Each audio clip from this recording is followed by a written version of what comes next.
Bonjour à toutes et à tous. Je vous propose qu'on démarre ce webinaire de présentation d'une nouvelle offre de formation pour les chefs de projet à compter de 2024. J'ai le plaisir d'animer ce webinaire. Je suis Emmanuelle Lebris, directrice adjointe du programme Petite Ville de demain à l'Agence nationale de la cohésion des territoires. Quelques consignes habituelles.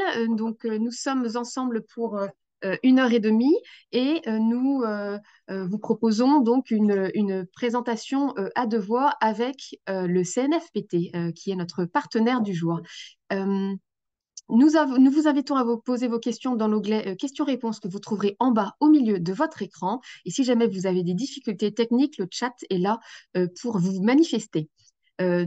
Cette formation, le lancement de cette formation à destination des chefs de projet démontre la volonté de l'ANCT d'accompagner ces différents réseaux de chefs de projet en collectivité qui œuvrent au quotidien et auprès des élus pour la dynamique de leur territoire. Cet appui proposé aujourd'hui est complémentaire avec l'ingénierie proposée par l'ANCT dans le cadre notamment de l'appui sur mesure qu'elle propose.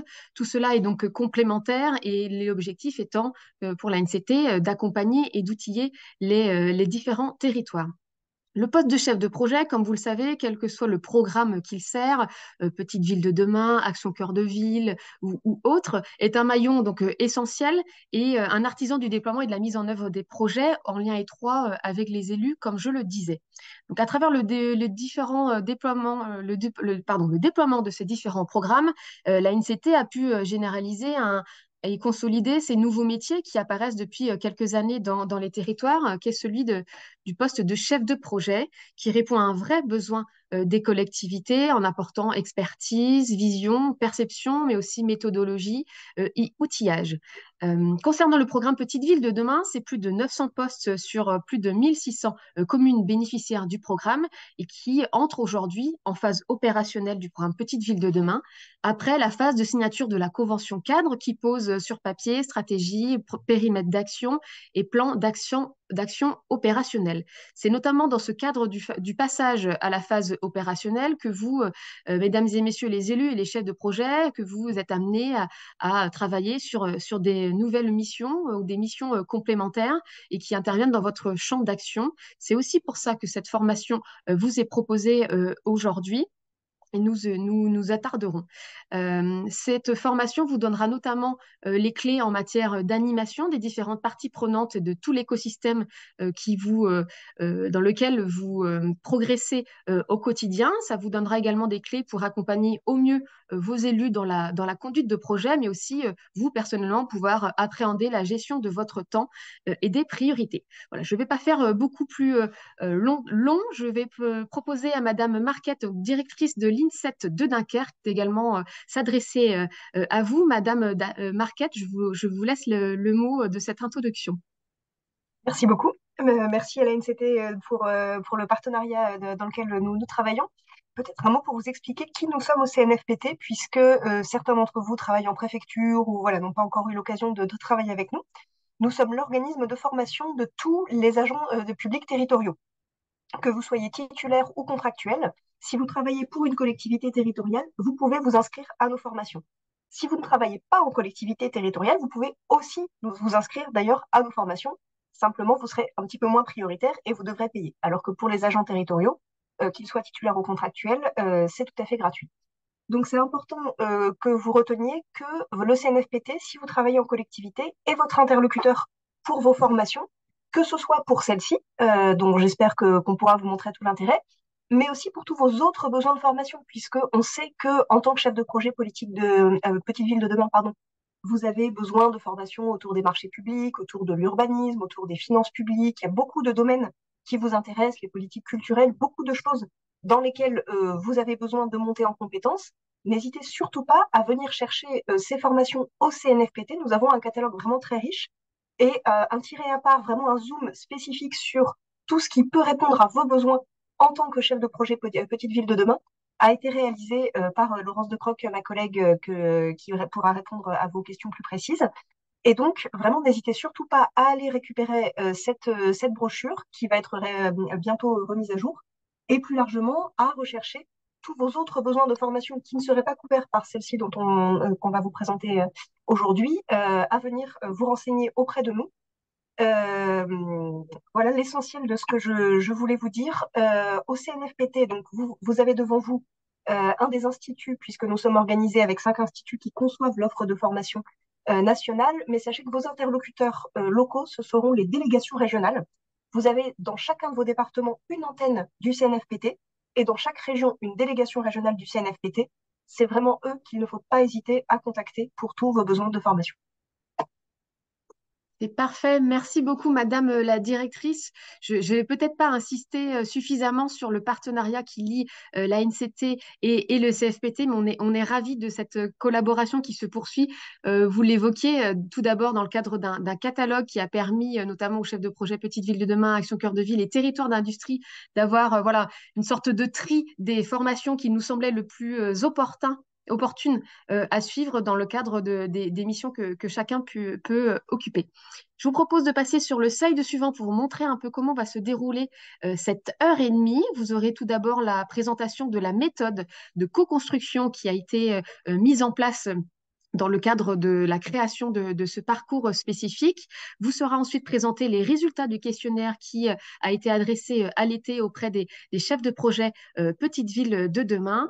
Les collègues du CNFPT présenteront ensuite l'itinéraire et l'expérimentation qui a été menée. Et pour illustrer tout cela, nous entendrons le témoignage d'Alice Richer-David, donc chef de projet Petite Ville de demain dans la Somme. Et enfin, comme d'habitude, nous laisserons un large temps aux questions-réponses que je me permettrai de relayer oralement et que vous aurez posé dans l'onglet questions-réponses. Voilà, je ne fais pas plus longtemps, je vous propose d'entendre nos partenaires et notamment la parole des consultants qui ont travaillé pour le compte du CNFPT.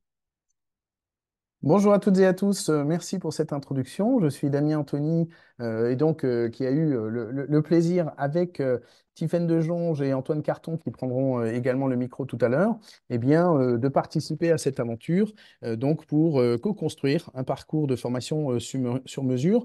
Peut-être dire deux petits mots d'introduction. L'originalité de cette aventure tient en trois mots. D'abord, c'est une approche innovante, en ce sens que on a souhaité, le CNFPT et la NCT ont souhaité mettre en place donc une élaboration participative de ce parcours de formation, et donc dans un partenariat resserré qui a été mentionné tout à l'heure.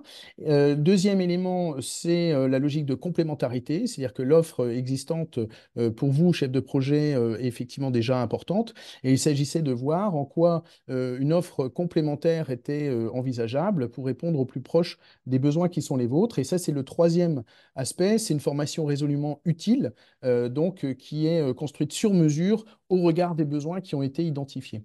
La façon dont on a entrepris ce travail tient en plusieurs étapes. Une première étape, ça a été la réalisation d'un questionnaire donc de juin à septembre 2023 qui avait pour but d'identifier les caractéristiques des chefs de projet Petite Ville de demain. Il s'agit d'un questionnaire qui, in fine, nous permettait d'identifier les compétences que vous jugez nécessaires à la tenue de vos fonctions, mais là-dedans, les compétences nécessaires en termes de développement pour lesquelles vous avez manifesté un besoin d'appui. Et en même temps, ce questionnaire permettait d'avoir une connaissance peut-être un peu plus fine aussi de qui sont les chefs de projet, et donc un questionnaire qui produit aussi de la connaissance. Antoine Carton nous en dira deux mots tout à l'heure. Et puis ce questionnaire, qui était du coup une entrée plutôt étude quantitative, a été corroboré avec une approche plus qualitative qui tenait en l'élaboration au travers de focus group, là aussi d'une identification des activités, des compétences clés des chefs de projet que vous êtes, et à travers ça, à nouveau, l'identification des compétences qui sont à développer prioritairement. Et donc, cette approche à la fois quanti, avec une large représentation, Antoine y reviendra, des chefs de projet Petite Ville de demain, corroborée avec des verbatim, avec une argumentation produite lors des focus group, nous a permis de récolter un matériau extrêmement riche qui a permis l'élaboration de scénarios pédagogiques. Alors, il y a un scénario pédagogique qui a été retenu et qui a permis l'élaboration de 3 modules. Ces 3 modules ont ensuite été expérimentés avec des chefs de projet qu'on remercie encore d'avoir bien voulu jouer le jeu, donc qui à la fois étaient intéressés par sa dimension formative, mais qui s'inscrivaient aussi dans voilà, une dimension expérimentale et qui ont à chaque fois pu faire des retours sur l'intérêt de tel ou tel objectif, l'intérêt de tel ou tel contenu, et in fine, à l'issue des 3 modules, sur l'architecture globale de ce parcours qui pourrait être suivi en totalité ou de façon plus choisie, mais qui, du coup, suit une logique qui a été éprouvée et validée, on va dire, entre pairs ou par les pairs.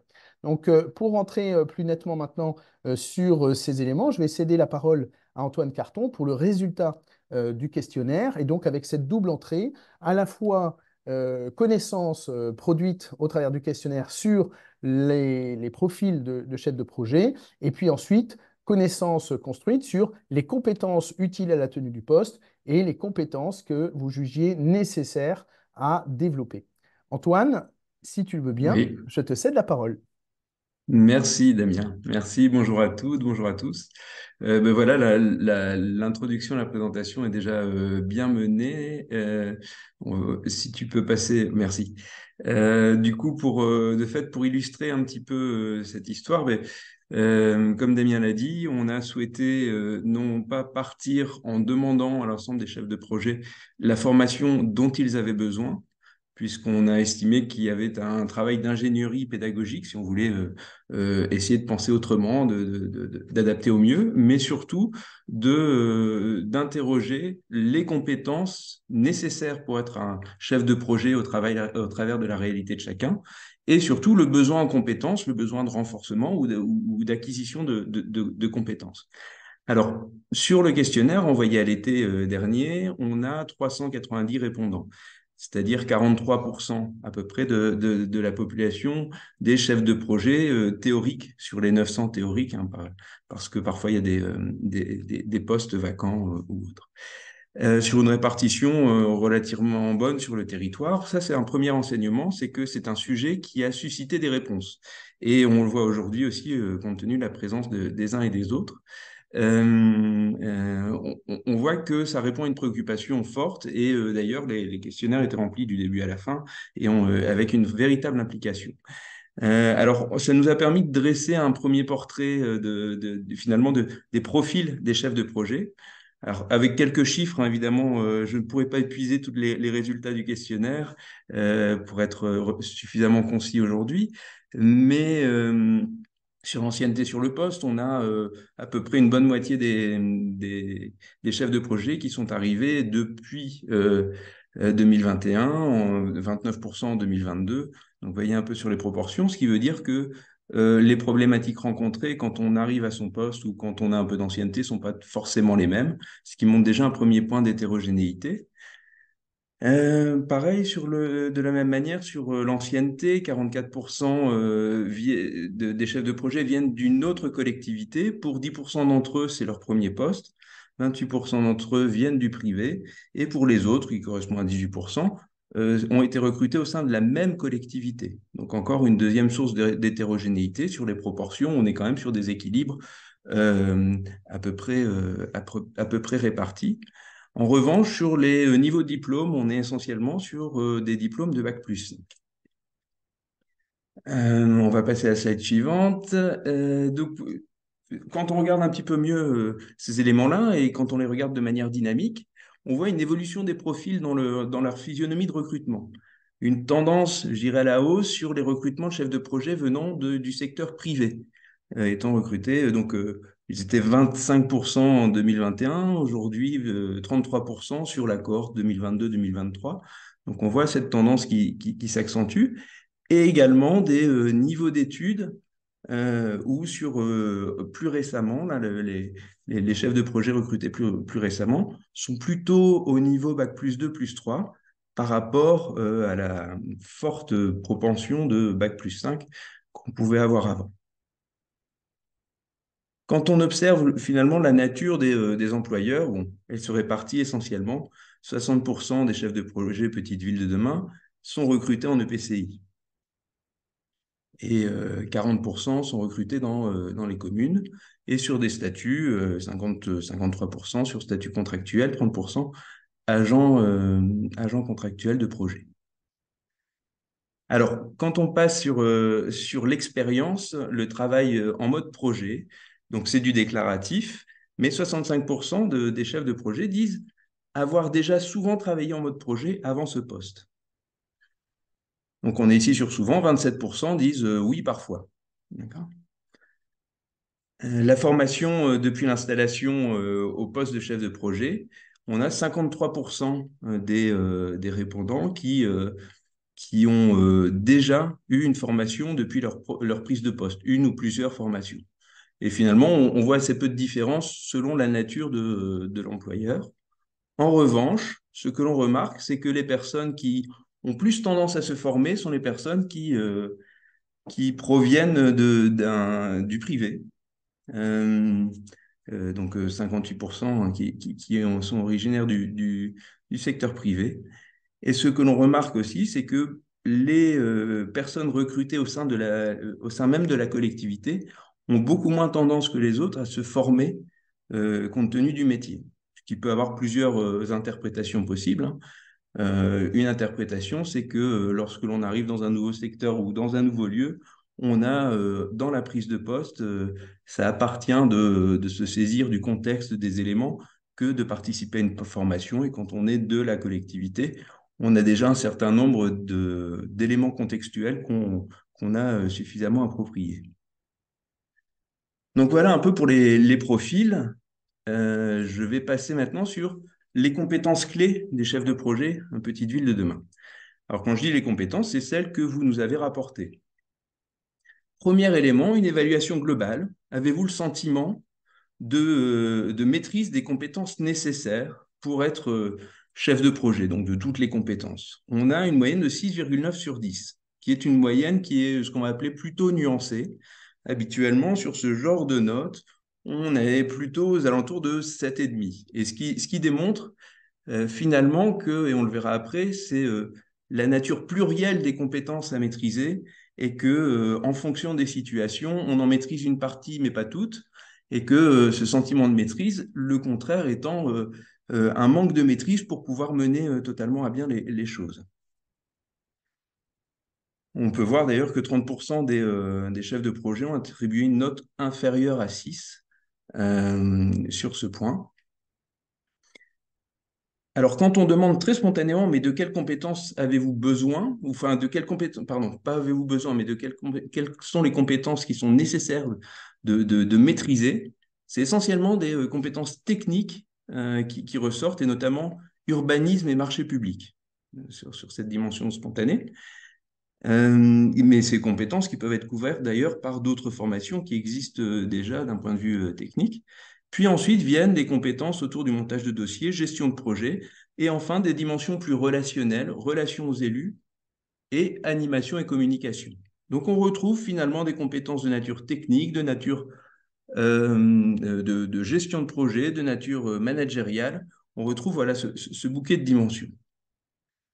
Après, lorsqu'on regarde dans le détail, alors je ne vais pas rentrer dans l'intégralité du détail, mais c'est pour vous montrer l'ensemble des compétences qui ont pu être évaluées et que sur cet ensemble des compétences, ben voilà, on a une répartition avec une importance plus ou moins forte en fonction des unes et des autres. Mais donc ici, on n'est plus sur une logique spontanée. Je suis sur le slide d'après, hein, pardon.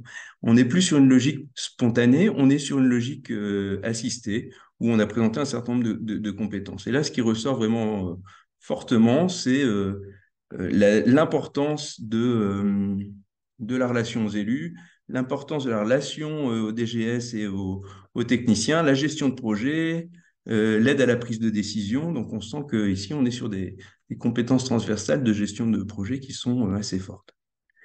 Ce que l'on remarque aussi, c'est qu'il y a une forte hétérogénéité sur cette perception. Et en creusant un petit peu, en faisant quelques statistiques et autres, il y a 3 groupes finalement de chefs de projet qui émergent. Ces 3 groupes, sur les compétences qu'il est nécessaire de maîtriser, ben, finalement se définissent à travers une forme de conception du métier qui peut être un peu différente en fonction des uns et des autres. Alors, Je vais juste les décrire un peu rapidement, hein, parce que le temps est un peu compté, et puis pour pas rentrer dans des détails trop complexes. Pardon Euh, Antoine, Damien, oui, peut-être pouvez-vous passer au oui, slide suivant, il me semble. oui, et slide, voilà, et encore un, merci. Merci.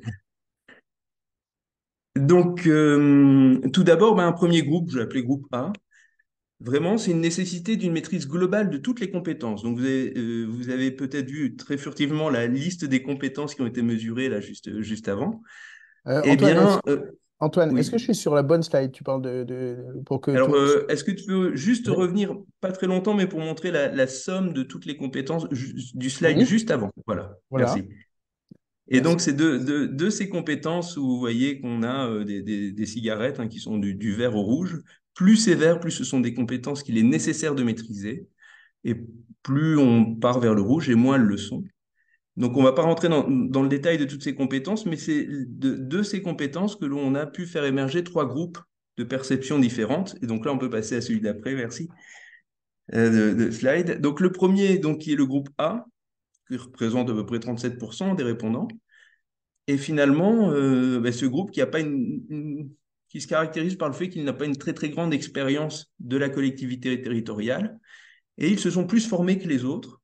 Et donc, ils ont une vraie nécessité où ils expriment vraiment un besoin de maîtriser toutes les compétences à 360 degrés partout.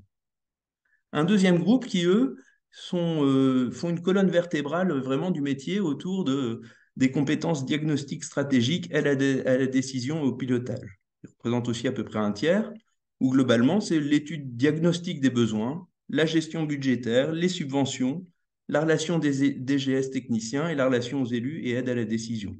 Donc on voit vraiment cette transmission et cette transition, c'est ce rôle un peu intermédiaire d'organisation de- du métier du métier de chef de projet.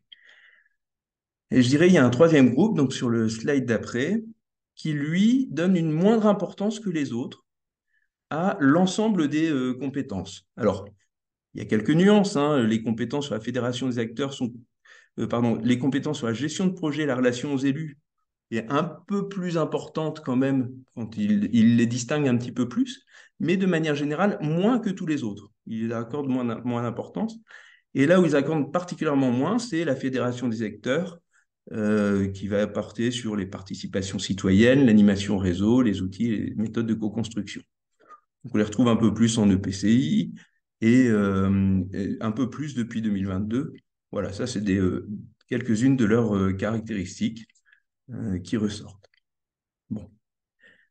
Alors, une fois qu'on a dit ça, on a posé la question, donc ce qui va venir à la slide d'après, merci, qui est la perception des compétences clés à renforcer ou à acquérir. Maintenant qu'on connaît les compétences importantes à posséder, lesquelles vous manquent. Et donc, ici, donc, je n'ai pas repris tous les graphiques parce que ce serait un peu lourd sur ce temps court. Ce qu'il en ressort, c'est qu'on a des compétences qui sont partagées par tout le monde. Il est important de renforcer, alors quand je dis par tout le monde, pour un plus grand nombre, qui est important de renforcer, qui est la mise en œuvre des marchés publics, la gestion et programmation budgétaire, accompagnement au changement, montage de dossiers, usage des outils et planification des projets, l'aide à la prise de décision, la relation aux élus, la relation DGS techniciens, communication sur les projets, gestion partenariale multi-acteurs, gestion de projet et étude des besoins.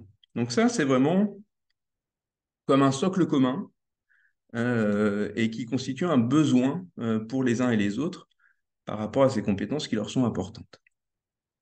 Et on a un deuxième socle qui est, comment dire, qui est important, mais pour un groupe plus éparse, ou moins de chefs de projet. Donc il y a moins de chefs de projet qui l'appellent, mais en revanche, ce sont des compétences qui leur sont très importantes d'acquérir selon eux.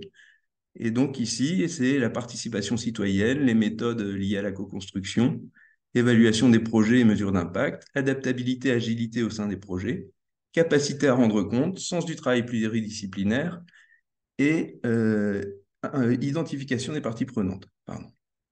Donc, si j'avance encore un peu, donc ici, voilà, c'est le graphique, mais peut-être que je vais passer un peu vite parce qu'il est tout petit et en résumé, c'est ce que je viens de dire. Mais je vais passer à la slide juste après, pardon. Peut-être pour dire en synthèse, nous, en termes de résultats, par rapport à ce qui nous concerne aujourd'hui, qui est la construction d'une formation, plusieurs conclusions.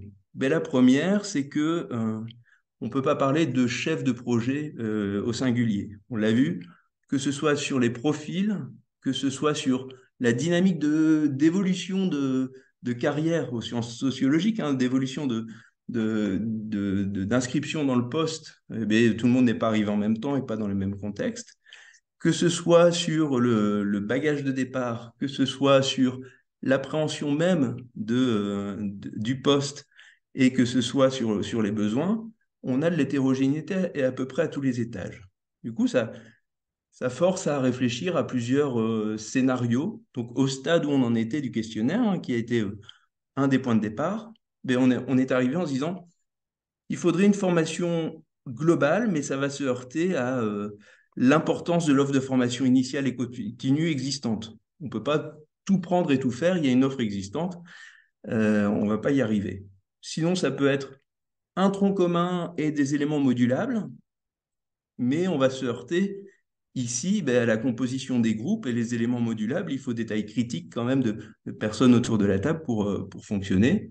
Et donc, une troisième voie qui nous a paru intéressante, mais qui a été ensuite, qui a émergé, qui est ressortie des focus group et qui a été un peu explorée, ben, c'est finalement de s'interroger sur le partage d'expériences, les compétences des uns acquises par les uns qui peuvent, à travers le travail entre pairs, créer des transferts sur d'autres personnes, la rencontre et le partage des problématiques différentes ou communes, et que les formations, en plus des apports de connaissances d'un sens, peuvent aussi se faire de manière horizontale. Donc voilà un peu les quelques chiffres et quelques éléments saillants que je voulais reprendre. L'étude étant bien plus riche, j'ai dû en faire un résumé peut-être un peu sévère, je m'en excuse, mais je pourrais répondre à vos questions avec grand plaisir. Merci Antoine. Alors comme ça a été dit, ensuite on a corroboré ces éléments statistiques avec des verbatim d'acteurs et notamment recensés, enregistrés au travers de focus group qui ont été animés avec Tiffaine de Jonge qui a voilà, des talents de facilitatrice et en intelligence collective, pardon, et qui ont permis voilà, de retravailler à partir de matrices sur d'une part les déclaratifs autour des activités et des compétences des chefs de projet. Donc concrètement, qu'est-ce que fait un chef de projet? Et une fois qu'on a fait eh bien, le panorama, c'est ce que vous voyez comme matrice en bas, quand on a fait le panorama des activités autour de la gestion de projet, autour de la mobilisation des acteurs, autour de l'aide à la décision, etc., eh bien, d'essayer de recenser finalement les compétences qui sont derrière, les compétences requises et les compétences du coup à développer par un système de priorisation de type GOMET que vous connaissez certainement très bien, mais également un travail de réflexion sur le type de modalités pédagogiques qui, selon les participants à ces focus group, seraient à privilégier. On a eu 9 participants sur 2 sessions et qui nous a permis, alors des participants voilà, qui étaient sur des structures et je dirais voilà, des territoires de nature diversifiée et donc qui ont permis d'y voir un petit peu plus clair aussi et de venir donc donner à comprendre finalement ce que vous nous aviez dit aussi à travers le questionnaire. Ce qui est intéressant en synthèse là aussi rapide par rapport à la richesse de ces focus group, eh bien, c'est finalement d'abord l'énergie, la dynamique qui s'est dégagée de ces focus group. Donc d'abord, une dynamique de co-construction extrêmement impliquante qui a permis une prise de recul, qui a permis une mise en mots du métier et un partage des perceptions entre participants. Tout à l'heure, Diffen nous en dira 2 mots. Il y a eu des échanges qui, entre pairs, se sont révélés très formateurs, ce qui venait, je dirais, confirmer voilà, quelque chose que l'on pressentait à travers les résultats du questionnaire, et l'intérêt aussi pour une mise en récit des contextes. C'est-à-dire que, alors là, je m'arrêtais un petit peu sur ce point.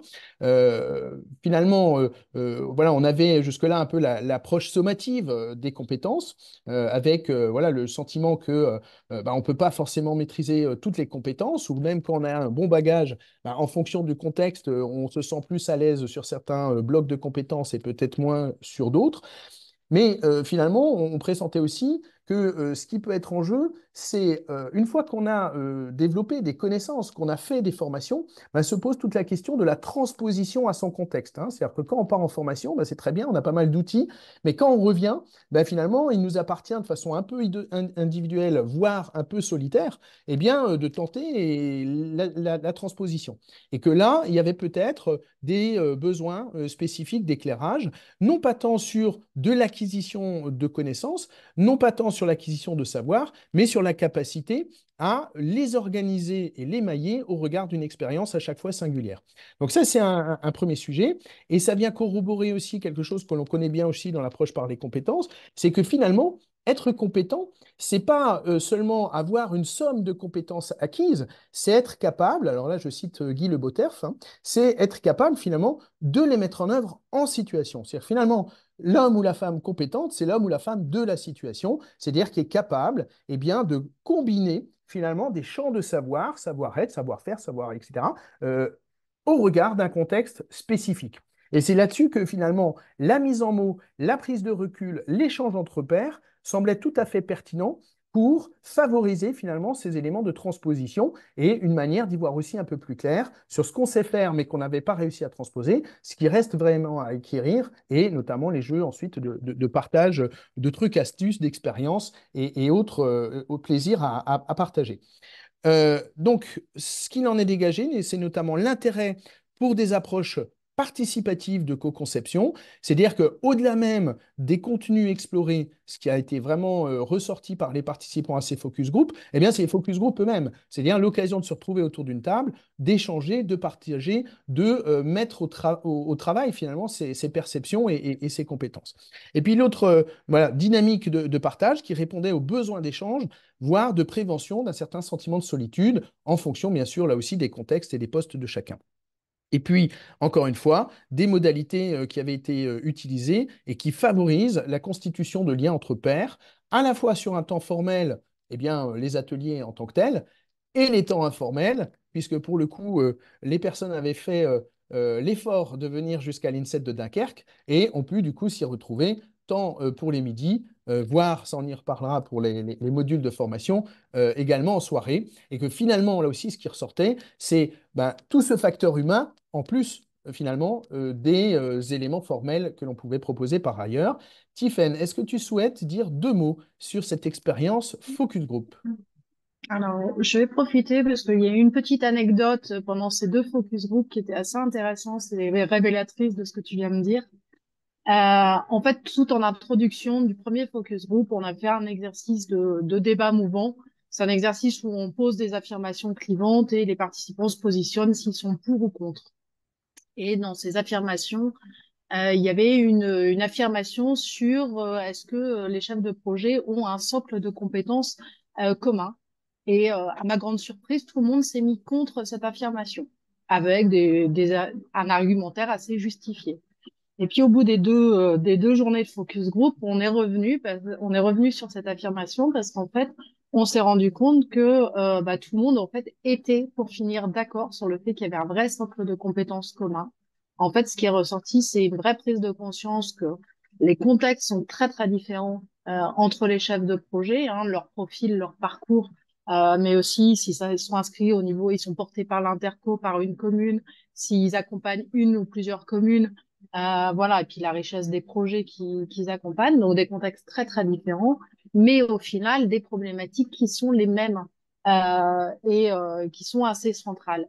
Et du coup, un véritable besoin quelque part de monter en compétence sur ces problématiques-là, des questions de posture par exemple, de légitimité, de posture qui sont montées, de gestion du stress, de gestion du temps.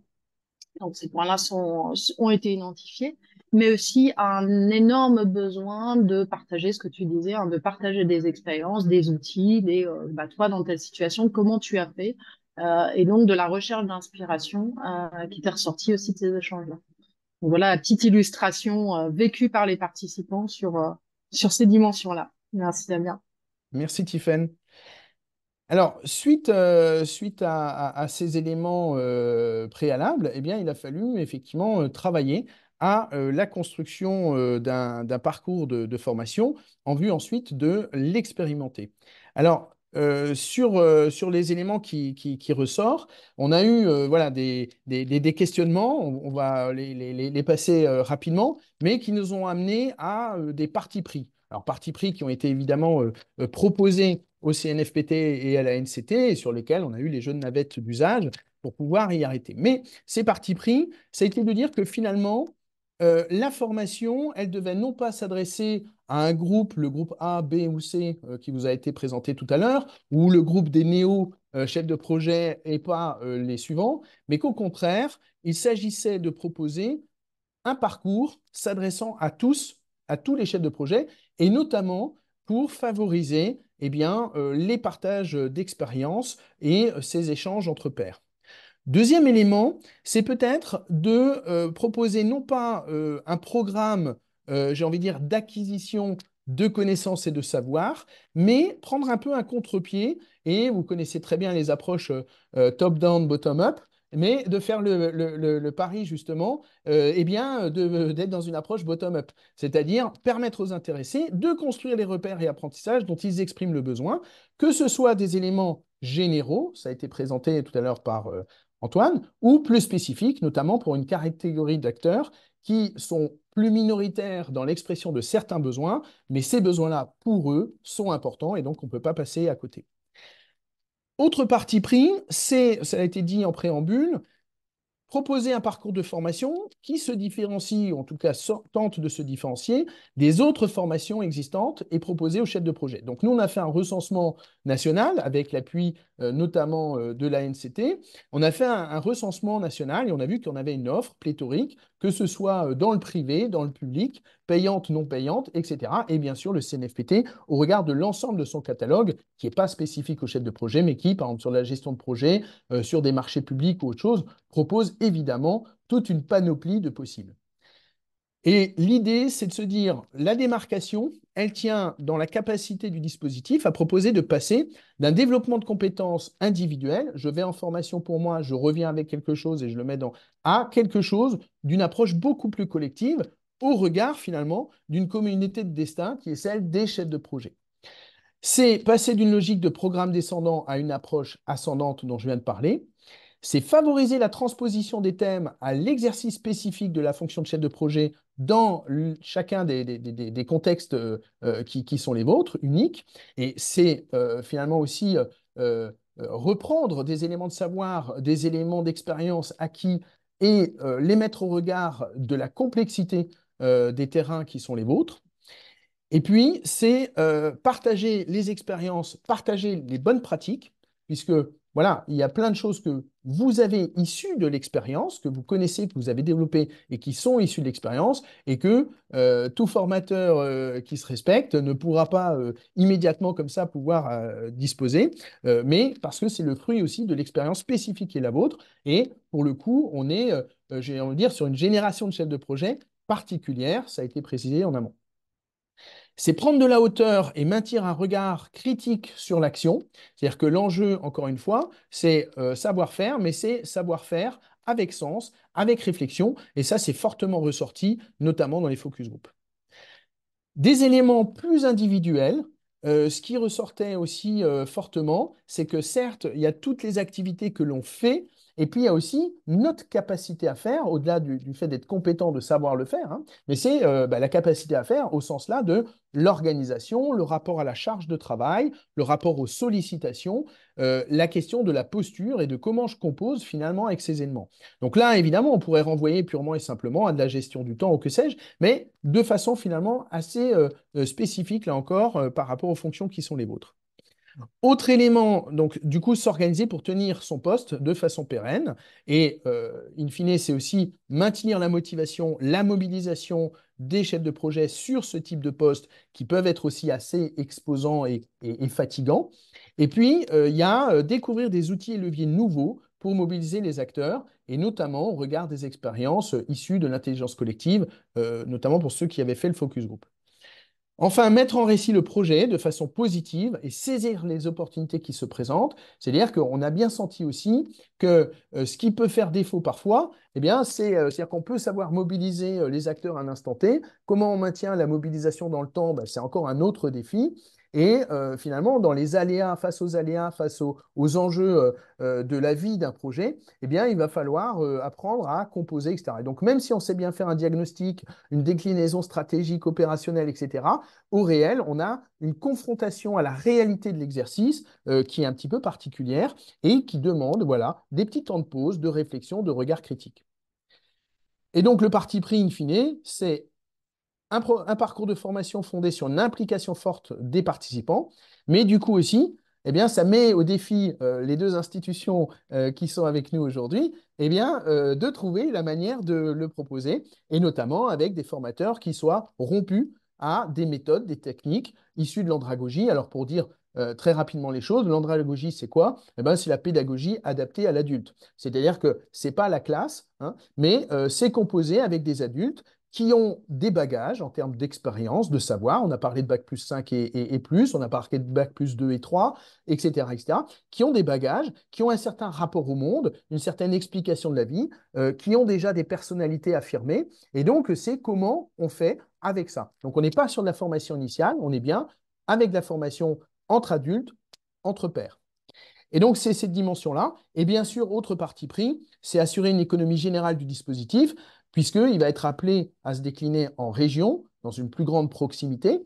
Et donc, ça suppose qu'on puisse avoir des groupes, j'ai envie de dire, qui se tiennent en volumétrie, faute de quoi ils risquent d'être annulés, ce qui serait totalement dommage. Et donc, il faut qu'on ait quand même eh bien, des modules dans lesquels les uns et les autres puissent se retrouver. Donc, voilà des partis pris qui nous ont amenés à structurer ensuite un parcours au regard, donc en 3 modules. Alors, les 3 modules tels qu'ils sont présentés là, ils ont été déjà bien fléchés suite à tout le travail d'exploitation de matériaux que nous avons réalisé.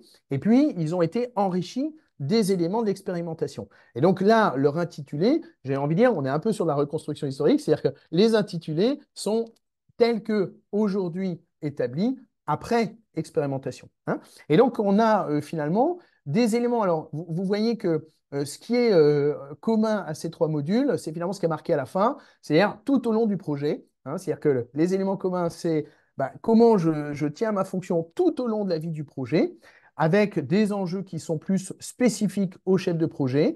Donc, c'est le module 1, l'adaptation de son positionnement de chef de projet tout au long du projet, avec des éléments, on y reviendra tout à l'heure, en termes de posture, en termes d'organisation personnelle, de composition avec un système d'acteurs, de lien aux élus et autour de l'aide à la décision. On a un module 2 qui est plutôt l'enrichissement du projet tout au long de sa mise en œuvre. Donc là, c'est un petit peu ce qu'on disait tout à l'heure.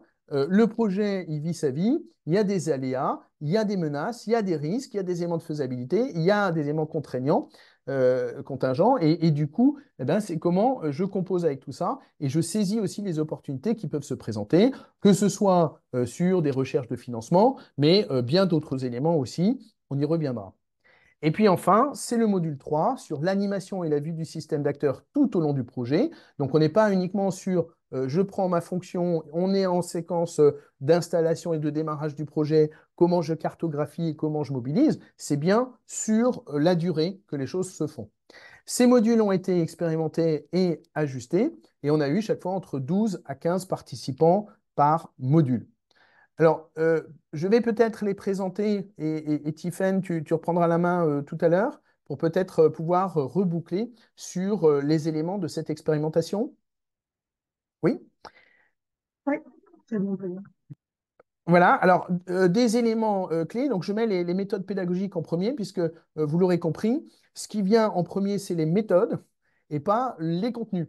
Donc on a en fait des objectifs et contenus qui sont des véhicules pour favoriser l'échange entre pairs. Et donc ce qui prime, c'est plutôt les méthodes pédagogiques qui sont proposées. Donc en amont, on a eu des éléments de type questionnaire de positionnement pour adapter la formation au plus près des besoins des participants, et puis susciter aussi un travail d'auto-positionnement sur voilà, des éléments en termes d'attendus, en termes de compétences, en termes de besoins. Pendant les formations, c'est évidemment échange entre pairs, partage d'expériences, partage de connaissances. Comment? Avec des ateliers de co-construction, des ateliers de résolution de problèmes et également l'utilisation du co-développement, qui est une approche que certains connaissent ou certaines connaissent peut-être, et qui est une méthode très structurée qui nous vient de Paillettes et Champagne. J'aime bien les nommer parce que je trouve que c'est deux noms qui pouvaient que se retrouver. Hein, Paillettes et Champagne, c'est tout de suite un peu festif. Et donc, deux auteurs québécois qui ont fortement travaillé sur les freins, les limites à l'échange entre pairs et qui proposent des méthodes eh bien, qui justement essayent de dépasser eh bien, ces éléments contraignants. C'est des contenus théoriques et méthodologiques, mais des contenus théoriques et méthodologiques en contrepoint des travaux des groupes apprenants. C'est-à-dire, on n'est pas dans du descendant, il n'y a pas des savoirs qui sont balancés, pour le dire de façon caricaturale bien sûr, on est plutôt sur une mise au travail, et bien sûr, le cadre de la formation doit garantir quand même de façon rigoureuse, on va dire, les éléments, et donc il y a des contrepoints en tant que c'est nécessaire, avec des séquences ludiques pour briser la glace et recréer de la disponibilité cognitive, Tiffaine nous en dira deux mots tout à l'heure, qui, de façon parfois surprenante pour les apprenants, eh ben, les ont amenés à amener une forte convivialité dans ces moments de travail intense. Le module 1, pour le présenter de façon plus fine, donc c'est l'adaptation de son positionnement de chef de projet tout au long du projet, avec les grands objectifs qui aujourd'hui sont formalisés. C'est identifier les spécificités et enjeux de son contexte d'intervention. Donc voilà, mettre un peu en récit, mettre à plat les contextes et leurs problématiques spécifiques. Définir son rôle, sa fonction, mais aussi ses champs de responsabilité dans ces contextes, et puis clarifier les périmètres d'intervention. Parce que, en fonction évidemment de la présence de directions ressources plus ou moins musclées dans la collectivité, en fonction de si on est en commune, si on est en EPCI, eh ben on peut disposer d'ingénierie plus ou moins marquée ici ou là dans la collectivité, et ça vient évidemment jouer sur ce que retrouve à faire le chef de projet. Hein, sur des éléments de marché, de bons de commande, etc. Eh bien, selon que la collectivité soit plus ou moins dotée en ingénierie, évidemment, le chef de projet va se retrouver plus ou moins, là aussi, à devoir adapter son positionnement. Identifier les ressources nécessaires à la réalisation de sa mission, avec à la fois des éléments très professionnels, c'est-à-dire autour de moi, ben, justement, de quoi je suis doté en ressources pour pouvoir avancer, mais peut-être aussi à titre plus personnel. On évoquait tout à l'heure la question de la gestion des sollicitations, la gestion de la charge. Ben, c'est aussi, est-ce que j'ai des espaces ressources pour moi? Quels sont-ils? Est-ce qu'ils sont totalement personnels? Est-ce que j'ai des éléments professionnels? Est-ce que je me suis inscrit dans un réseau? Alors, on a découvert évidemment au fur et à mesure de l'aventure qu'il y a des régions sur lesquelles, voilà, il y a des réseaux qui se sont organisés de façon informelle. Il y a des réseaux évidemment proposés par l'ANCT et tout un chacun compose avec un besoin de ressources et va trouver plus ou moins facilement des éléments ressources. Donc, c'est en tout cas se poser aussi cette question-là. Autre élément, c'est se positionner en médiation. Alors, médiation, dans quel sens? C'est finalement, vous êtes assez vite dans des univers relationnels, dans des systèmes d'acteurs qui peuvent être de nature conflictuelle ou comprendre des éléments de tension. Et donc, c'est comment on compose avec parfois les antagonismes dans les partenariats, les positions d'élus, etc., etc. Donc là aussi, un travail, alors ce n'est pas forcément se mettre en médiateur, mais c'est être dans une logique effectivement de composition avec la conflictualité. Développer une réflexion critique sur le projet tout au long de la vie du projet, c'est là aussi quels sont les espaces-temps que je m'octroie, quels sont les outils que j'utilise pour maintenir une certaine distance à l'objet et une distance au rôle qui me permet justement aussi de me repositionner et de m'adapter pour pas être pris dans les feux passionnels éventuellement ou tellement sous l'eau de la gestion de certains dossiers que finalement on ne voit plus trop une mise en perspective, une mise en profondeur des priorités et des enjeux. Et puis enfin, adapter son positionnement tout au long du projet en sécurisant ses conditions de travail. Donc, c'est comment là aussi je m'organise pour tenir la durée et, j'ai envie de dire, non seulement réussir le projet, mais le réussir pour soi-même de façon satisfaisante. Donc, voilà un petit peu des grands éléments qu'on retrouve sur le module 1, encore une fois, appelé à être un espace de partage et d'échange pour tout chef de projet, quelle que soit son expérience et les connaissances et bagages qui sont déjà les siens. Le module 2, on est dans l'enrichissement du projet tout au long de sa mise en œuvre, avec des objectifs qui sont la mise en récit du projet, Alors là, on est sur tout un travail autour du narratif. Hein. Ce n'est pas juste la gestion de projet au sens uniquement processus de structuration stratégique et opérationnelle. C'est la capacité à penser un narratif qui donne sens et qui favorise l'implication des acteurs du territoire. Alors, évidemment, d'aucuns auront déjà vu passer ici ou là des propositions de formation sur la mise en récit des projets de territoire, la mise en etc., etc. Hein, mais on a évidemment ici réincorporé des éléments de cette nature. Adapter le projet, c'est identifier et saisir les opportunités et faire face aux aléas, donc des éléments qu'on a déjà évoqués. Comment, dans la durée de vie, on peut adapter et redonner du souffle finalement au projet. Animer le réseau d'acteurs en mobilisant des méthodes, des outils issus de l'intelligence collective, avec là, et ça a été une demande aussi, eh bien, une présentation, une expérimentation, puisque Tiffen nous le dira tout à l'heure, mais pour le coup, les collègues ont pu aussi éprouver ces méthodes et voilà, ont marqué un fort intérêt pour pouvoir approfondir certains outils.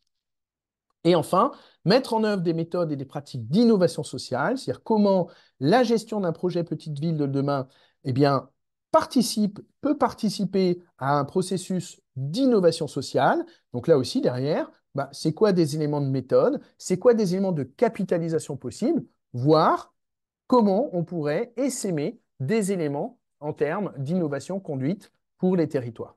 Donc voilà un petit peu ce qui fait le véhicule module 2, encore une fois, espace d'échange et de pratique. Module 3, l'animation et la vie du système d'acteurs tout au long du projet, avec des objectifs qui sont comprendre les dynamiques et enjeux d'un système d'acteurs complexe. Alors évidemment, selon là où vous en êtes dans vos fonctions, ben, le travail autour de la cartographie des acteurs, ce sont des éléments plus ou moins assumés et aguerris. Mais là encore, c'est la mise en échange qui en a fait la richesse. Identifier les stratégies d'implication. Donc là, on est vraiment dans la réelle politique des systèmes d'acteurs complexes, hein, et favoriser des alliances constructives. Comment on fait avec le positionnement des uns et des autres, que ce soit à l'échelle des partenaires, des services, des élus ou des acteurs locaux. Organiser les collaborations fonctionnelles avec les services de la collectivité. Donc là, c'est très clairement comment je me positionne aussi au sein de la collectivité pour en mobiliser tous les atouts, les ressources, et notamment avec, également pardon, avec les ressources partenariales qui existent sur le territoire. Et enfin, accompagner les élus dans la prise de décision, avec là aussi un temps important qui peut y être passé en termes de reprise de situation, là encore, pour coller au plus proche des expériences vécues. Donc voilà un petit peu des éléments. Euh, En synthèse, une expérimentation qui est venue conforter à la fois la dynamique globale du parcours et de chacun des modules, c'est-à-dire que les retours qui ont été faits ne sont pas venus détricoter finalement la proposition, mais plutôt l'enrichir et la conforter et permettre, je le disais en introduction, de préciser des éléments de cette architecture. Les formats collaboratifs proposés, clairement, ont eu un satisfecit et plus encore, donc participent complètement de l'offre de formation qui sera proposée, avec des retours d'expérience entre participants. On a eu l'occasion de faire intervenir des collègues en grands témoins et qui ont véritablement joué le jeu et on les en remercie encore, et des participants qui ont pu dire aussi, bah, c'était intéressant, mais finalement, est-ce que dans le groupe, on n'était pas aussi en mesure, ou ce temps-là n'aurait-il pas été également utile à ce qu'on mette, nous, au travail, nos propres situations, et donc une volonté que les participants de la formation soient les premiers acteurs de celle-ci.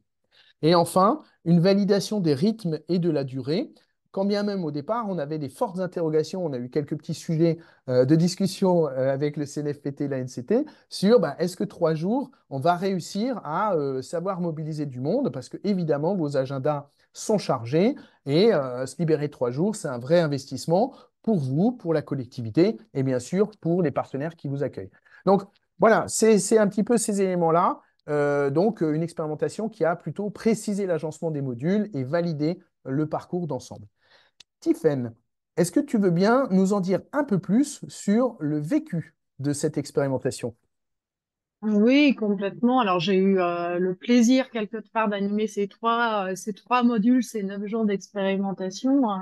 Je tiens déjà à raconter dans les histoires que c'était pas toujours les mêmes participants sur chacun des modules, mais il y a progressivement un noyau qui s'est formé entre les modules qui permettait d'accueillir les nouveaux au fil de l'eau, qui a créé vraiment un lien très fort, au point où au plus on avançait dans les modules, au plus la formation se passait en présentiel pendant les sessions, mais se passait aussi effectivement pendant les temps du midi, voire le temps du soir. Parce que pour les petites anecdotes, il y avait certains, la plupart logeaient sur place, mais certains ne logeaient pas sur place et sont même restés tardivement le soir pour rester avec le groupe et partager un temps convivial sur lequel ils parlaient beaucoup travail, mais au-delà de la formation. Donc on voit que cette dimension de partage, de rencontre, de prendre se rencontrer, prendre du temps ensemble est vraiment majeur dans cette formation. Les temps collaboratifs aussi. Alors, en préparant, on a retiré une photo parce que pour des questions de confidentialité, voilà, et de promesses faites aux participants, mais on a eu des temps de brise-glace assez dynamiques, assez folklore originaux, qui ont aussi permis de donner quelque part de casser un petit peu les codes traditionnels pour ouvrir, faciliter, mettre en confiance en fait les participants et favoriser les échanges aussi le reste de la journée et puis les laisser aussi dans une dynamique active, ce qui est essentiel, hein, contrairement à des formations descendantes traditionnelles, où en général on a une capacité d'écoute qui est de plus en plus restreinte. Donc ces temps-là aussi étaient essentiels. Et puis on a expérimenté ensemble plusieurs outils.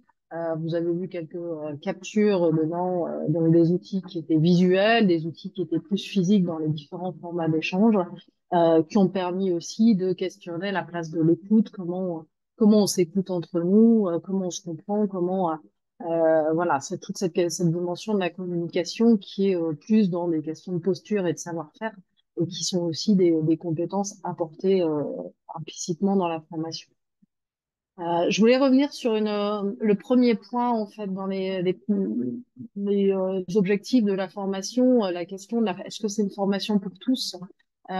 Puisqu'en fait à chaque journée on prenait le temps de débriefer avec les participants sur cette expérimentation avec un retour très très ouvert et je les en remercie. Lors de ces échanges, j'ai posé à un moment donné la question du est-ce que c'est une formation que pour les nouveaux, les débutants, les jeunes chefs de projet, ou est-ce que c'est une formation pour tous, sachant que ça pouvait être assez triste quelque part si ce n'était que pour les débutants. C'était un peu le retour qui était fait, le questionnement qui était fait. Et puis, en fait, en creusant et en vivant ces expérimentations, ce qui est ressorti, c'est que si on prend les deux extrêmes, on a les plus anciens, la première vague de chefs de projet Petite Ville de demain. On voit qu'ils ont, eux, quelque part défriché un petit peu ce métier, ce poste. Ils ont fait par eux-mêmes. Comme certains disaient, ça a été fait au talent. Ils ont créé leurs propres outils, leurs propres méthodes, de par leur parcours, mais aussi par intuition. Voilà. Et aujourd'hui, ils ont vraiment partagé ce besoin, cette envie de communiquer ce qu'ils ont mis en place, de mutualiser quelque part leurs outils. Donc c'était quelque chose d'assez riche. Et puis on voit qu'il y a vraiment dans le parcours du chef de projet Petite Ville de demain l'avant-après signature de l'ORT. Et la plupart des anciens démarraient l'après signature de l'ORT, donc la mise en œuvre des projets. Et là, eux étaient en forte demande de plus de compétences, de comment effectivement on monte les projets, on les anime, on les fait durer. Et donc avec entre autres cette question du temps, on en a parlé en filigrane là depuis le début de la présentation, mais cette notion du temps qui est très présente, plus particulièrement de la part des anciens, du temps du programme Petite Ville de demain, du temps politique. 2026 revenait régulièrement dans les échanges, mais aussi du temps du territoire, qui est un temps long, et comment un chef de projet Petite Ville de demain s'inscrit dans cette durée-là, et inversement, comment ce poste-là s'inscrit dans le parcours professionnel de chacun d'entre eux. Donc cette dimension temporelle, elle est très fortement portée par les anciens, et à l'inverse, on avait les plus jeunes dans leur poste qui, eux, sont arrivés avec parce qu'on avait vraiment des gens qui venaient de prendre leur fonction, quoi. Donc, sont arrivés avec vraiment un regard très, très neuf sur le poste Petite Ville de demain, pas forcément avec des compétences des connaissances dans le fonctionnement des collectivités territoriales. Et donc, leur valeur ajoutée était vraiment de re-questionner, quelque part, je dis souvent, re-questionner des évidences, le regard un peu naïf du débutant, mais quelque part, on sont venus questionner les plus anciens sur des choses qui peut-être étaient déjà acquises et déjà euh, ritualisé par les plus anciens. Et donc, ça a vraiment permis, dans ces échanges croisés, de prendre de la hauteur sur les pratiques qui se faisaient. Et puis, il y avait une vraie envie, en fait, des plus jeunes d'apprendre des plus anciens, et ça s'était ressenti assez fortement. Donc, oui, je rebondis, le contenu, vraiment le contenu de la formation est en grande partie porté par les participants et c'est permis par les méthodes collaboratives, en fait. Votre Mon micro micro est est coupé, coupé, Damien. Damien. Merci. Comme tu parles des anciens, je ne peux pas taire la présence au cours des Oui. modules de Michel David, qui était avec nous, donc qui est le quatrième larron, mais qui n'est pas avec nous cet après-midi, et qui, par des petites capsules vidéo, venait avec le groupe aussi proposer quelques petites mises en perspective. Donc, Michel David étant un consultant expérimenté de la première heure sur les logiques, voilà, en rue, politique de la ville et autres projets divers et variés qu'il a eu à conduire, tant en tant que territoriale que ensuite sous sa houlette de conseil. Donc il y a eu aussi des mises en perspective avec, j'ai envie de dire, un peu des logiques de passage d'expérience aussi à ce titre-là, mais toujours dans cet échange entre pairs. Hmm. Je crois que nous sommes pas trop Oui. mal au niveau du timing, et donc il va être juste temps pour passer la main à Alice Richard-David, qui a pu participer à 2 des modules, donc sur les 3 modules expérimentés, et que je vais inviter à prendre la parole pour vous proposer un petit témoignage, encore une fois, du vécu autour de ces expérimentations. Tout à Bonjour à fait. toutes Merci et à beaucoup, Damien. tous. C'est à vous, Alice. Merci. Bonjour à toutes et à tous. Oui, alors du coup, je suis chef de projet sur Pointe-Picardie et Conty, donc c'est dans la Somme. J'ai participé aux 2 focus group et aux 2 premiers modules. J'ai hâte de pouvoir suivre le troisième en 2024 que j'ai pas pu suivre.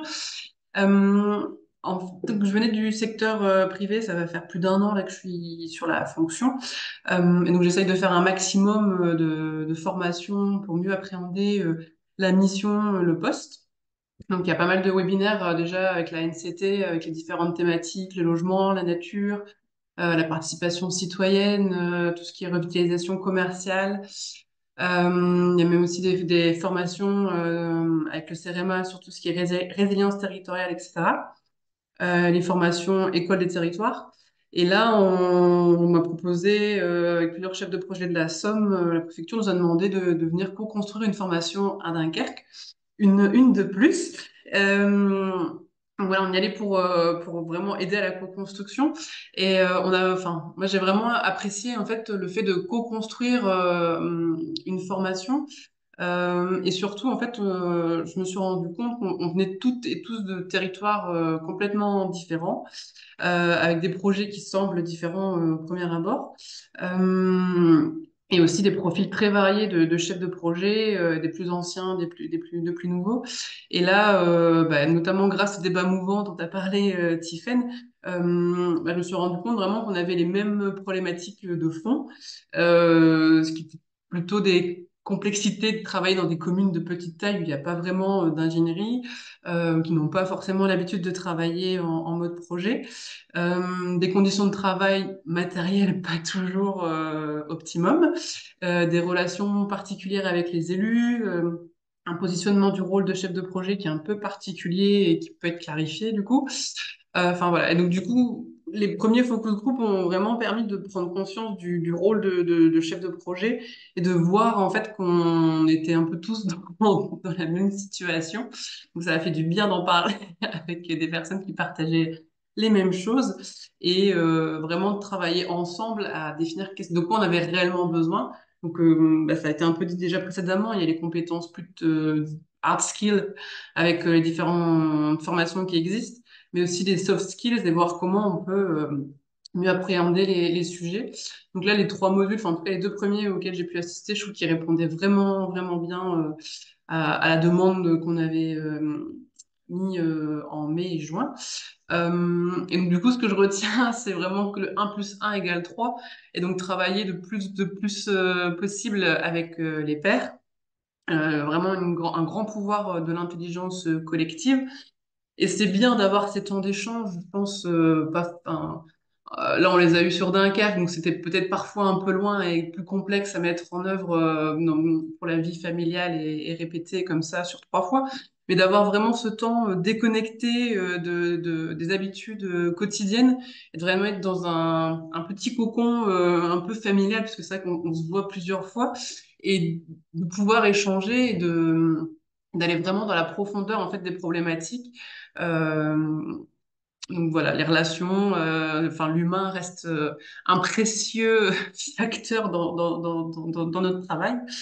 Donc, et j'ai bien aimé aussi les différents outils qu'on nous a proposés. Donc, il y a des outils que je connaissais déjà, mais c'est bien de faire un petit rafraîchissement et aussi de voir comment on peut l'appliquer concrètement en fait sur nos projets et aussi avec des élus. Donc, c'était vraiment cette partie intéressante. Et l'outil que j'ai préféré, que je connaissais pas, enfin que j'avais jamais expérimenté, c'est l'outil de co-développement.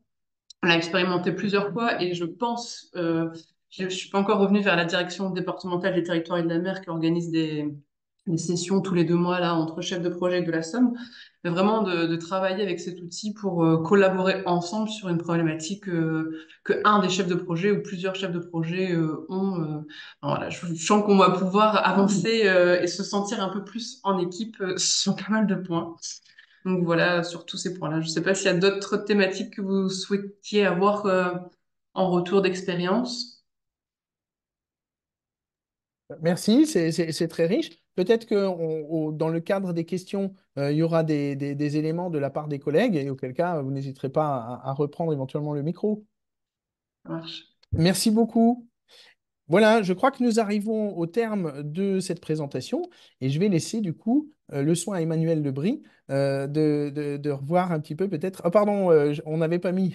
Donc voilà, la commune de Poite-Picardie, Conty, où travaille Alice Richard David. Merci encore pour vos apports. Merci Je vais beaucoup. laisser la main du coup. Merci beaucoup, Damien, pour cette co-animation.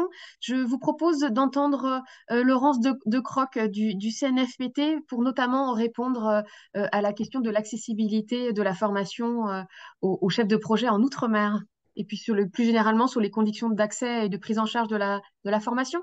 Oui, tout à fait, oui. Pour répondre, pour rebondir ou reprendre les propos un peu de notre directrice qui, en ouverture, disait, voilà, l'offre du CNFPT existe et elle peut paraître pléthorique, donc il faut parfois, comme on l'a fait au tout début de notre collaboration, peut-être flécher ou défricher un peu cette offre pour vous dire dans une brochure, bah, voilà ce qui vous correspond un peu plus en termes de besoins. Donc ça, j'ai vu que Julie avait mis aussi les liens en conversation.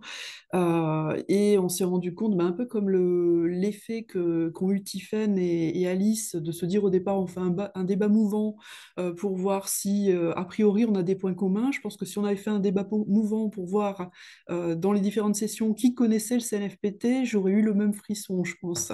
Et j'espère le même effet à la fin en termes un peu de transformation de la perspective et de la représentation qu'on a en fait. Donc pour s'inscrire au CNFPT, ben c'est tout simple. Logiquement, vous êtes tous agents territoriaux, et donc que ce soit fonctionnaire ou pas fonctionnaire, à partir du moment où vous êtes agents territoriaux, vous cotisez automatiquement à travers votre collectivité, et c'est ce qui permet de constituer le budget du CNFPT. Ce qui veut dire, si je le dis autrement, c'est un peu comme les impôts, rien n'est gratuit, ça veut dire que l'offre de formation CNFPT est gratuite pour tous les agents territoriaux. Un des points importants, c'est peut-être simplement de penser à motiver. C'est-à-dire que lorsque vous vous inscrivez, on vous demande pourquoi vous voulez vous inscrire. Et c'est peut-être déjà un premier pas, un peu comme sur cette formation. Ça veut dire que vous mettez en perspective ce pourquoi vous voulez venir sur la formation par rapport à votre situation de travail.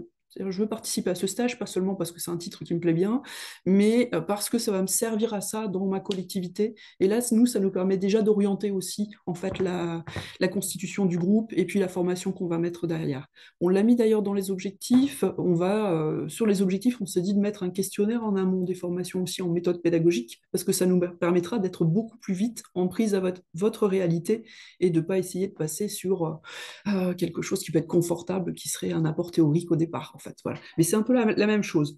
Lorsque vous venez donc au CNFPT, une fois que vous avez motivé, que vous avez été sélectionné, vous recevez votre inscription, et bien ça veut dire que vous avez une prise en charge forfaitaire de l'ensemble de vos frais, sauf si vous faites des goûters aux 4 heures, mais vos frais de restauration, vos frais d'hébergement, dans la mesure où vous avez besoin d'un hébergement si vous êtes si vous vous localisez assez loin, et vos frais de transport aussi. Voilà. Vous trouverez tous ces éléments-là sur le CNFPT, on les mettra en éléments de communication avec Julie à la suite, mais vous les trouvez sur le site générique du CNFPT avec les explications, puisqu'on a quand même aussi une démarche, on va dire, de développement durable, et c'est pour ça que la formation, on ne va pas vous faire tous venir à Dunkerque comme on l'a fait là sur l'expérimentation, mais au contraire, on va le faire au plus près de vos sites de travail.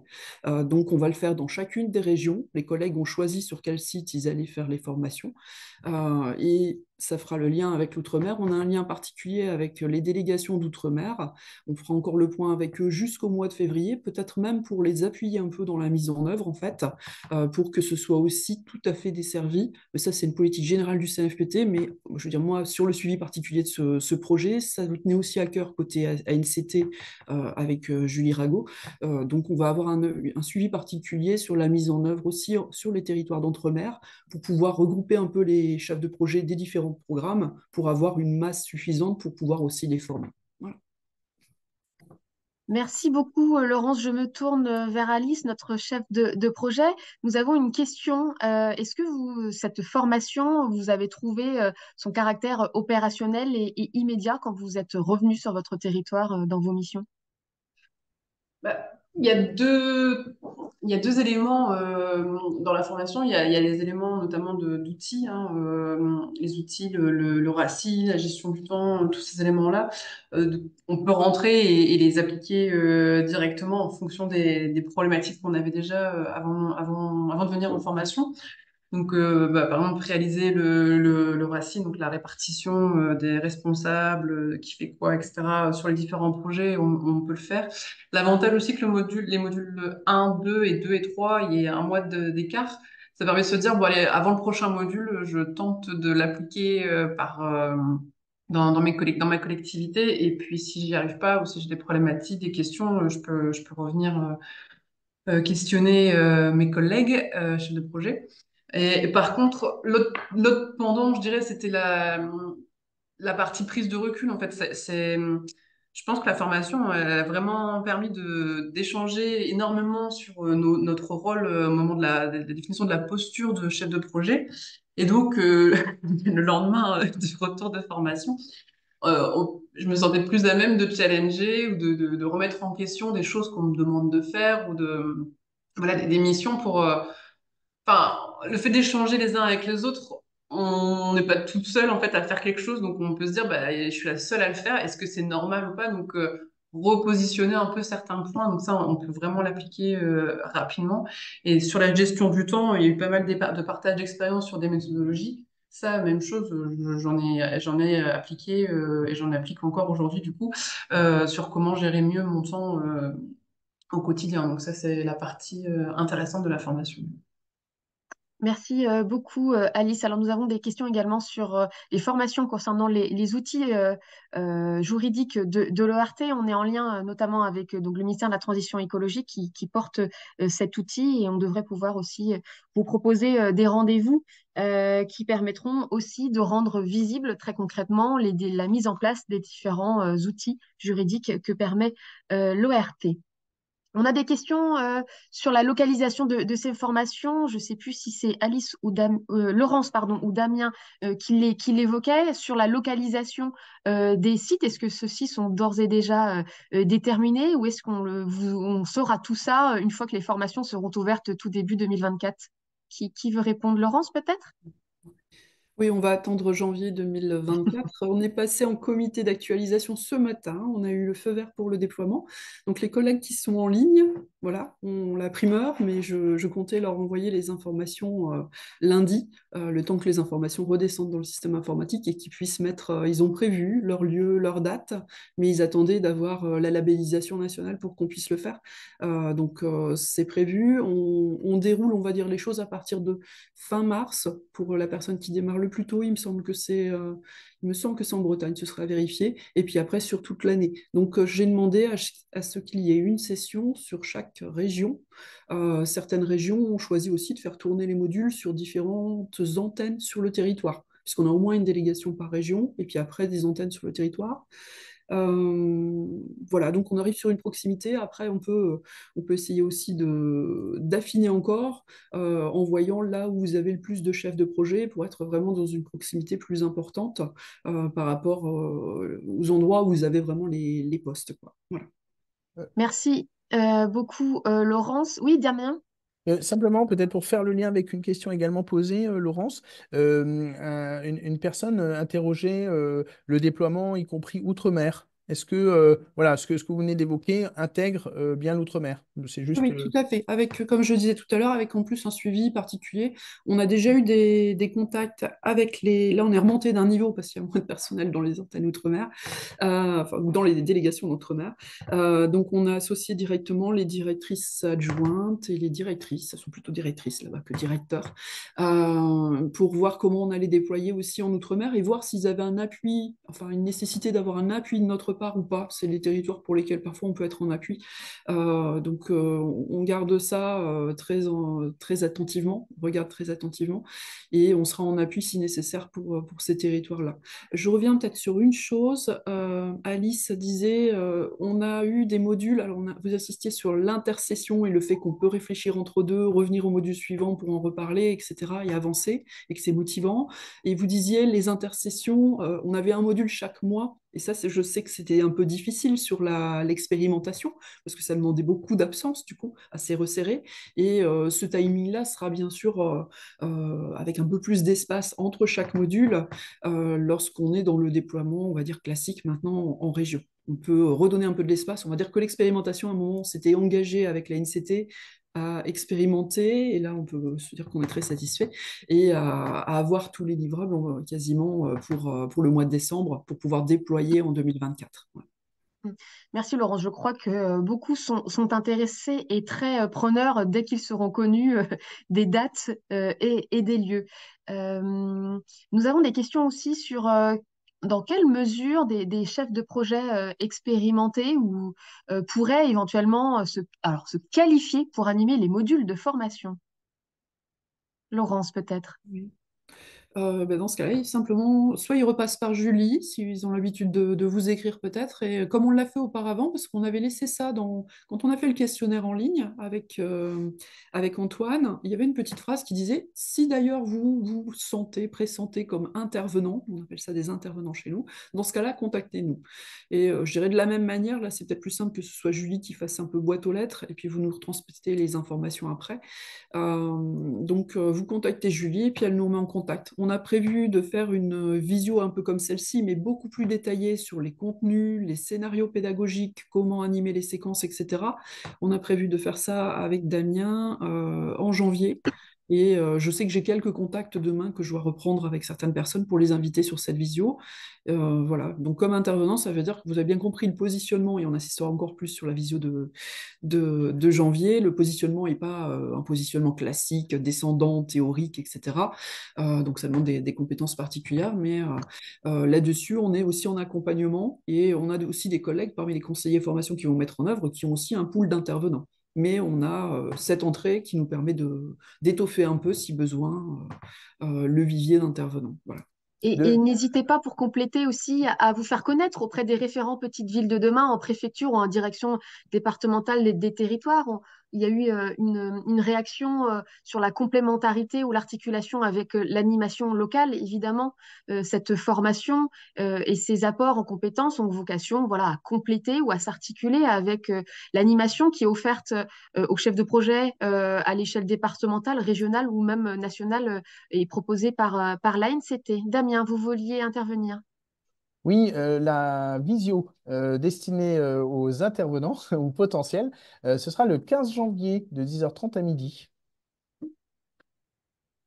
Merci beaucoup, Damien. Pour les coordonnées de Julie, on vous invitera peut-être à écrire à l'adresse mail générique petiteville-de-demain@anct.gouv.fr. Je regarde s'il y a d'autres questions très particulières. Euh, tit, tit, tit, tit. La durée des modules, ça a déjà été répondu par Oui, donc notre c'est intervenant. 3 jours pour 3 jours aujourd'hui par module.